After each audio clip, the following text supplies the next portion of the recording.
Estamos aquí nuevamente para darles alegría a su vida. El día de hoy vamos a hablar acerca de las tradiciones y estamos con un invitado especial. Él es de India, él es actor, tiene barba, él es muy buena gente. Él es Shubham Jalan. Un aplauso para Shubham. Aplaudan.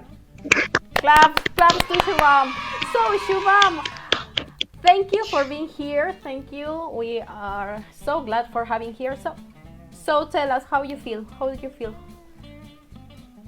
Thank you for having me. It's been a pleasure. And thank you all for coming to this live. And yeah, everything is good. And that's all. Ok, y también estamos con Jocelyn, que ella está desde España. Y en los comentarios nos habían puesto por qué Jocelyn está con dos Shubhams al lado.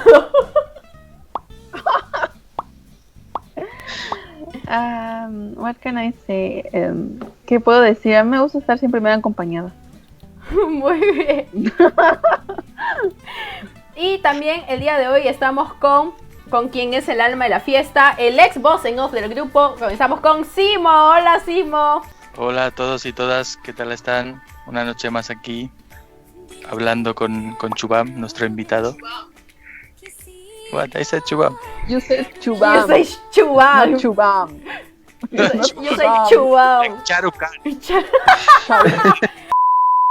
Bueno, habíamos en el en vivo pasado que se había cortado. Estábamos hablando sobre los matrimonios arreglados y habíamos llegado a la conclusión que los matrimonios arreglados se dan muy comúnmente en India. Eso no significa que esté mal, significa que es otra postura de ver la vida, las cosas, y que un matrimonio arreglado no significa que sea forzado, es decir, que no fuerzan ni al novio ni a la novia a casarse. Ellos pueden decidir si se casan de esa manera o no, o si la persona a quien le presentan su familia es para el agrado de él o ella. Ellos se pueden negar a la opción del matrimonio arreglado. Eso es lo que habíamos quedado al final. ¿No es cierto? ¿Me estoy perdiendo de algo, Jocelyn o Simo?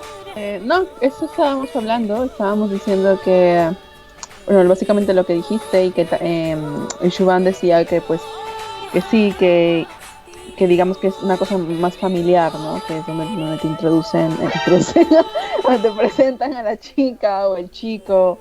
Y pues ahí Simo decía que pues siempre hay poder, en el matrimonio arreglado hay, digamos, que poder de decisión, ¿no? Siempre puedes decir que no va.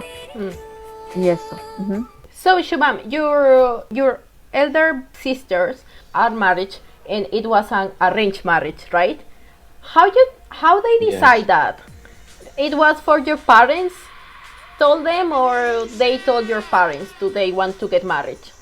It was like, the parents were talking about it. Mm-hmm. And the sisters agreed, like, it's okay. Like, now it's the time. Like, they want to get married. That was the thing. Bueno, lo que venía a comentar era que me enteré hace poco que el papá de Shubham es un astrólogo.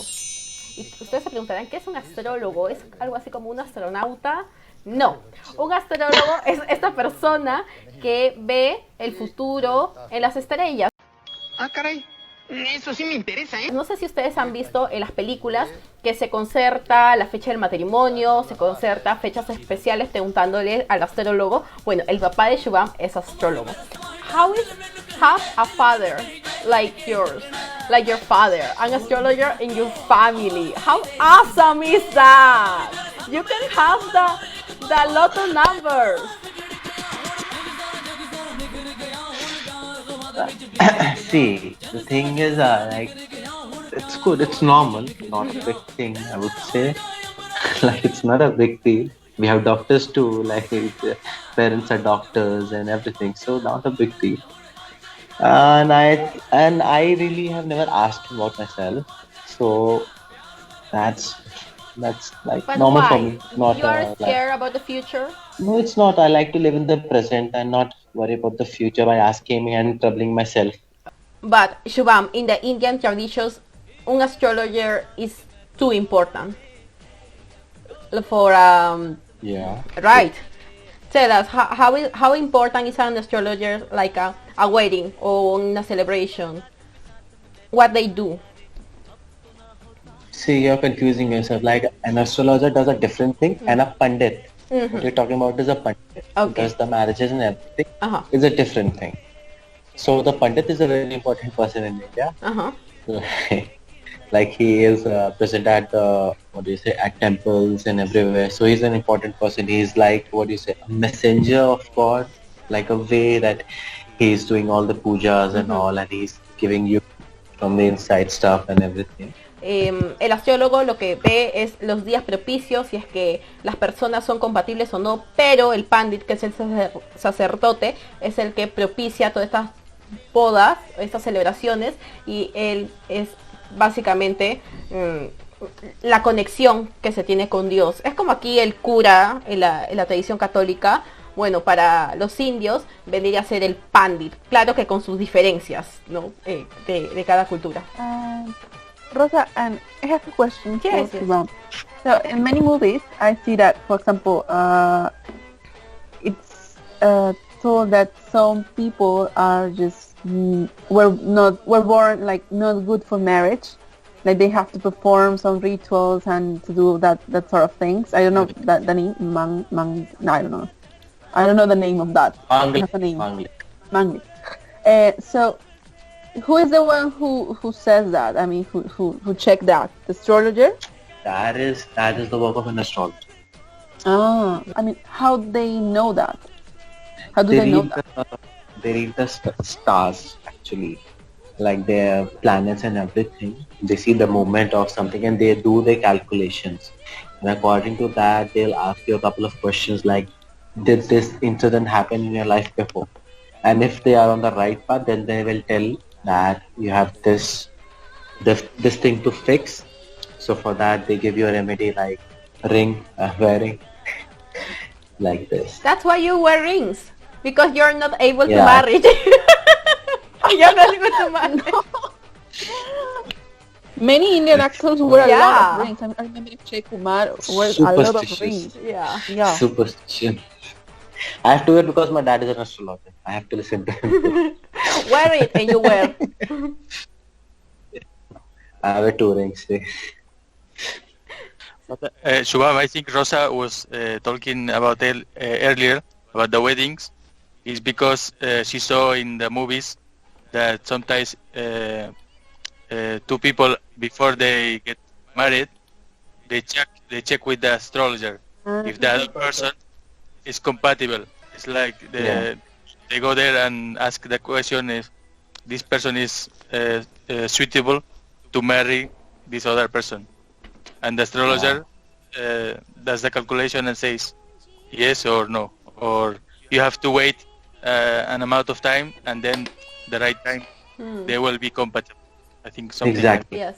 Exactly. This thing happened. And what about marrying a tree or something like that? Oh, I mean, I respect it, but it's like shocking. Yeah. This is from Made in Heaven. I saw Made in Heaven, that series. The web series from Amazon. Yeah. Amazon Prime. But so that thing is like what you say, dasha. That's called a dasha, or like a period, a bad time going on. And if that you marry that guy, something bad or something can happen. That's the superstition people have. So that is the ritual of marrying a tree there. That's the reason. That ritual and is what there. happened to the tree? They have to cut the tree Or divorce when No. that's not working. How is that? Divorce or something? No, Can we the don't- tree marry a lot of people or just one?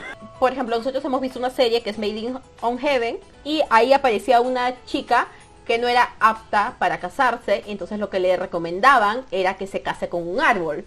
Por eso nosotros le preguntábamos a Shubham si eso es cierto, si la gente se casaba con árboles, y Shubham decía que sí, pero son supersticiones. O sea, no es que todo el mundo haga eso, no es que todo el mundo crea en eso. Y bueno, a modo de broma le estaba preguntando a Shubham, ¿y qué hacemos después con el árbol? ¿Le cortamos el árbol? Decimos, sí. Un apunte que para que la gente sepa que las personas que se casan con un árbol, no es que se casan con un árbol y ya están el resto de su vida casados con un árbol, sino que lo hacen como un paso previo a casarse con la persona con la que se quieren casar. It's a previous That's what I step. was asking. That's why we are. I thought that they were married to the tree and they have to Cut cut the it. tree, so now the marriage is finished. I was saying to Rosa that, for example, the marrying a tree is like a step in the person that you want to marry. It's not like you marry a tree and that's it. You are married to a tree and you can't marry anyone else. That's That's not. it's like a ritual that you have to that the astrologer has told you to do in order to be happy in the future marriage that you're going to have with the groom. That's why that ritual is done. If you wanna do that, then do that. If you don't believe that, you don't. Do you believe in that, Shubham? If your dad says to you, Shubham, you need to marry with a tree to be a Bollywood star, you're going to do that? Can you choose Then the I tree? might. Then I might. Le estaba preguntando a Shubham, por ejemplo, como el papá de Shubham es astrólogo, y Shubham no cree mucho en esas supersticiones, como mucha gente en India y de otros países. Le estaba preguntando, ¿qué pasaría si tu padre te dice que tú para convertirte en un actor de Bollywood tienes que casarte con un árbol? ¿Lo harías? Y Shubham dice, probablemente sí lo haría. Sí se casaría con el árbol. Sí, yo también, Shubham. I do. I will marry. Pero como decimos, son supersticiones que tenemos, que tienen en la India, en muchos países, de nuestros países, en Latinoamérica también tenemos supersticiones que pueden sonar locas para otras personas que lo miren de fuera, pero para nosotros los latinoamericanos tienen total sentido. Así que no es que nos estemos burlando de las tradiciones de la India. Shubham, we're going to tell you something that please don't become a shock. That It's a ritual, but please you don't be shocked. you know what is a guinea pig? Okay, guinea pig is It's like like a a hamster, hamster but but bigger. bigger. It's a bigger hamster. It's cute and delicious. Yeah, we use it for ritual. So when a person is sick in Peru, in some parts, of course, when a person is sick, then there is a person like it's not like astrologer, but someone called like a shaman, for example, and this person take the guinea pig, that is animal, Rabbit. rub it rabbit. in your body, the live animal, and if the animal dies, then they open it and then check it from inside, and then see what's the sickness, the illness you have. So we were comparing that because as some traditions, some rituals look weird for us as Latin American people. There are these kind of rituals we have, and they are like normal for us. And you can hear that and like, why are you doing that to an animal? Why do you kill an animal? What do you put that animal on your body? And it's the same, you know. There are rituals and traditions that look weird depending on where you are. True. Well, to know that Shubham is not shocked. So Shubham, you're not shocking with telling you about it. Why? Why so? No, Why you're because- not shocking about it? Sacrifices here happen as well. Oh, Animal sacrifices. that's why it doesn't sound. doesn't When I sound say that fun. here in Spain, people look at me like, what? In Spain, say that is very cruel. And I remember when my nephew comes from Spain to Peru because she was in Spain. She was come here and she was eating that guinea pig. And when she returned to Spain, one of those of her friends in the school showed to her that the guinea pig and say, look at my new pet, la la. And my nephew say, wow, it's a guinea pig. That's so delicious. When you going to eat it? It happened to be here too also. I said, oh, that's delicious with potatoes and corn. And people were, what? It's my pet. I mean, I want to buy a pet for my son. How dare you to say that? And I was like, I don't know, we eat that. We were talking about arranged marriage and everything. And how about that dowry? That dowry, o sea, la dote.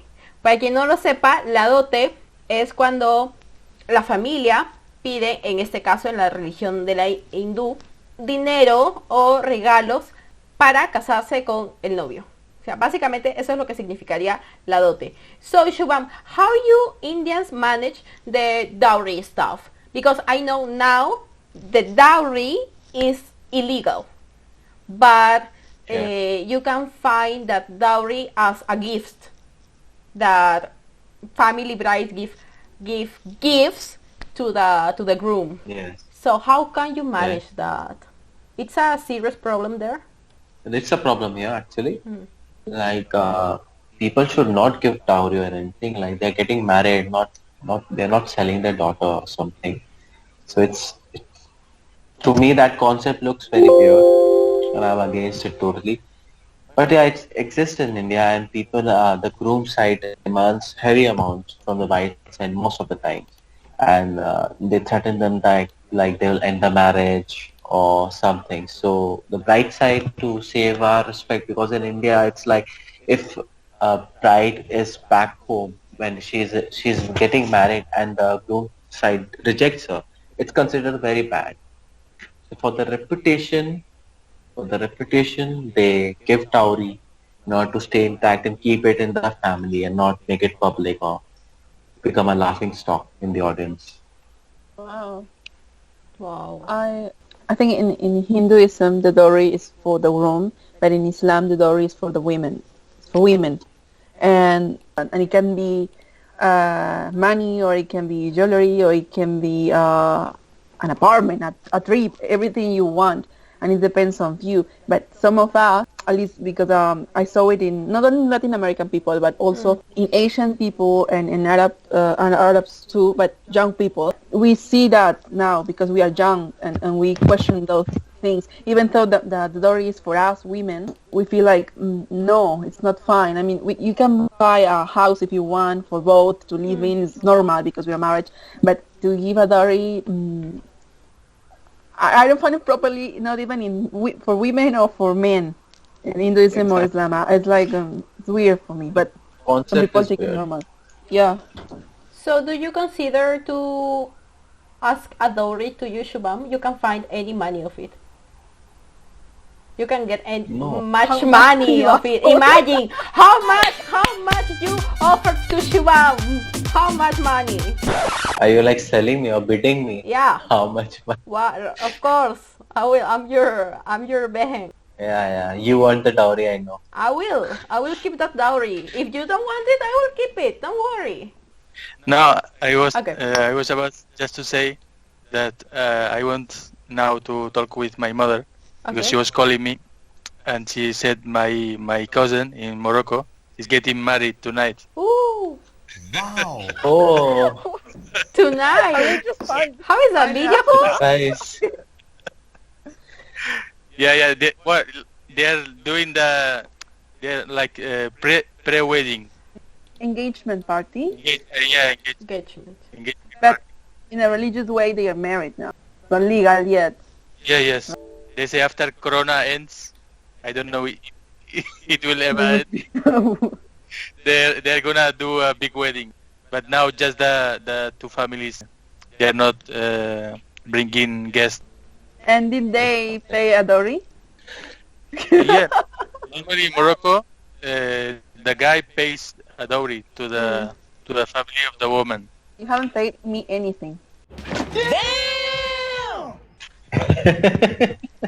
But how you pay? How you pay with camel? Money. You agree to an amount, and they put in the contract before the wedding. They put the amount of the dowry. So how much Rosa would get? If talking about dowry, how much would you pay for Rosa, for example? If you were like if you had to give a dowry for her. Shubham, she's like your sister, It's my so imagine sister. that you are getting Rosa married. So how much would you pay to the groom? She's my spiritual sister, so I'll pay spiritual money. You know, it was funny because I in Google, it's a page that you can get how many camels is your value. You put your how your height, how your weight, how your age, That page. everything, and the page told you how many camels is your value. You can, I always Okay. tell you that one blind chicken. I will give you one blind chicken. No. I got one dowry. I would give you 2 elephants. That, 2 elephants. how much can sell to an elephant? A teddy bear. Very But fun. then even like an elephant or this small elephant. Sorry, can I say something? I was looking for that page on Google that Rosa mentioned before, and I saw that some of the questions here, and also the groom's skin color, and look at the options: brown, black, fairy white, pitch black, not visible on a moonless night. The next white, and the last one whitish, almost white. Good, need some fair and lovely. What the hell is that? See, that's why they're counting on camels. That's why I see the questions.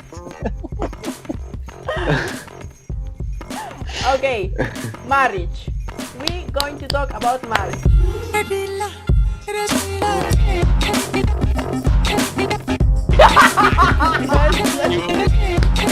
A whole week.